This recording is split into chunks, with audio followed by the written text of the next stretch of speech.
بسم اللہ الرحمن الرحیم۔ باب من قتل نفسہ بسم او غیرہ، یہ باب اس شخص کے بیان میں ہے جو اپنے آپ کو قتل کرتا ہے زہر پینے کے ساتھ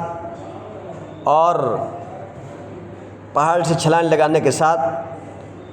یا دریا میں چھلانگ لگانے کے ساتھ یا اسی طرح گولی مارنے کے ساتھ یا کسی چھری مری مارنے کے ساتھ یا کسی بھی طریقے سے اپنی جان ختم کرتا ہے، اس شخص کے بارے میں جو وعید آئی ہے وہ اس باب کے اندر بیان کیا جائے گا۔ احمد بن منی سے یہ سند چلتی ہے، امام ابو داؤد رحمۃ اللہ علیہ فرماتے ہیں کہ میرے استاد احمد بن منی نے مجھے یہ حدیث بتائی ہے، اور احمد بن منی فرماتے ہیں کہ مجھے حدیث بیان کیا ہے عبیدہ بن حمید نے، اور عبیدہ بن حمید اس روایت کو نقل کرتے ہیں حضرت اعمش سے، اور حضرت اعمش اس روایت کو ابو صالح سے اس روایت کو نقل کرتے ہیں، اور ابو صالح اس روایت کو حضرت ابو ہریرہ رضی اللہ تعالیٰ عنہ سے نقل کرتے ہیں، اور ابی صالح یہ فرماتے ہیں کہ میں سمجھتا ہوں، میرا خیال ہے کہ یہ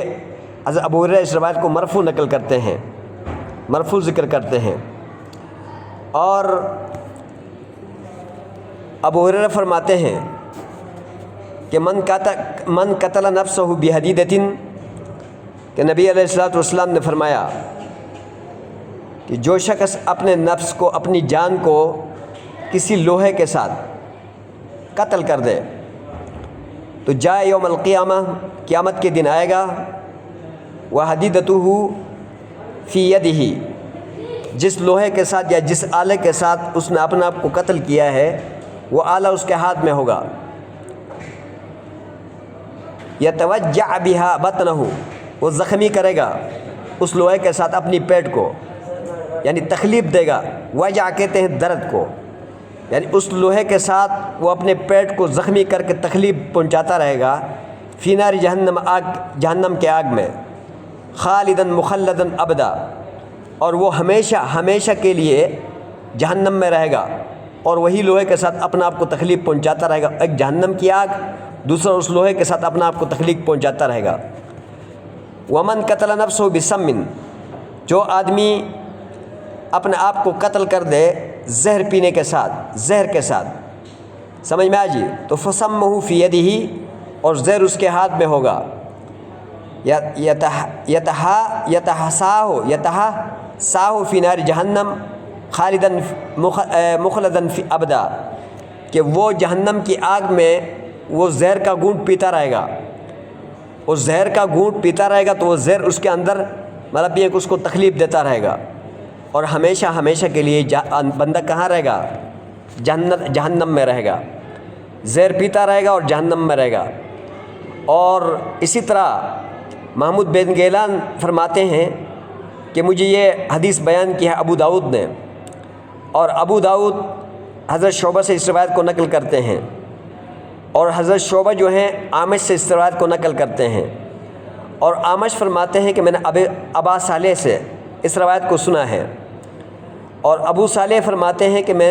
ابو صالح اس روایت کو ابو ہریرہ رضی اللہ تعالیٰ عنہ سے نقل کرتے ہیں کہ ان رسول اللہ صلی اللہ علیہ وسلم قال، فرمایا، من قتل نفسہ بحدید فحدیدتہ فی یدہ یجع بہا فی بطنہ فی نار جہنم خالداً مخلداً فیہا، وہی روایت، ومن قتل نفسہ بسم فسمہ فی یدہ یتحساہ فی نار جہنم، یتحساہ فی نار جہنم خالداً مخلداً فیہا ابدا۔ اور یہ اس روایت میں کچھ الفاظ زیادہ ہے، یہ دو باتوں کی میں نے اوپر ترجمہ کروا چکا ہوں، لوہے والا اور زہر والا۔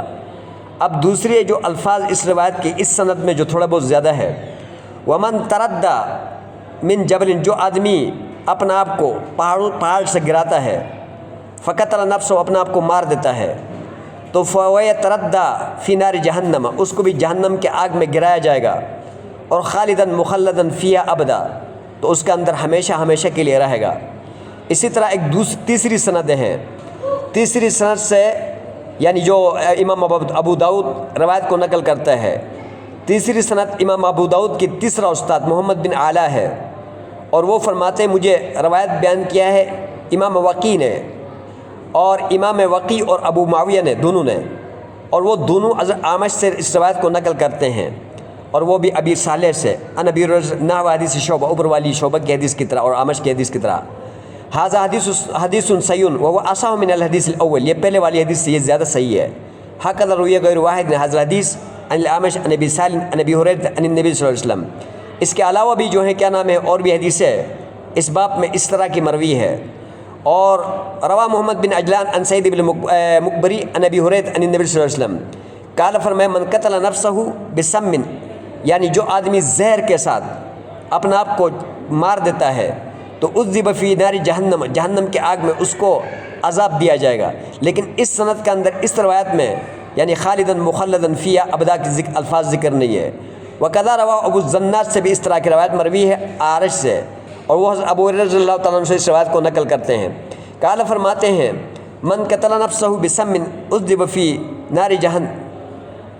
ہاں حضرت ابو ہریرہ رضی اللہ عنہ سے اس روایت کو نقل کرتے ہیں۔ وہذا اصح لان الروایات انما تجیب بان اہل التوحید يعذبون فی النار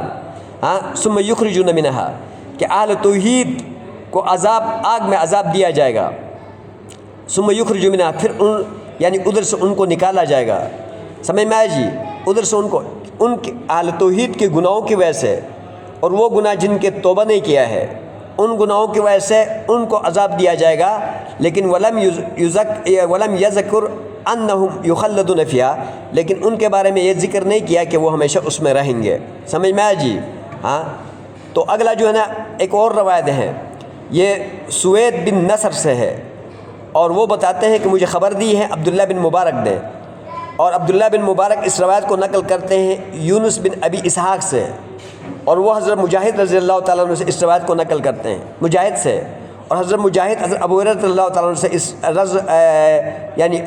اس روایت کو نقل کرتے ہیں۔ تو قال ابو ہریرہ فرماتے ہیں نہا رسول اللہ صلی اللہ علیہ وسلم عن دواء الخبیث،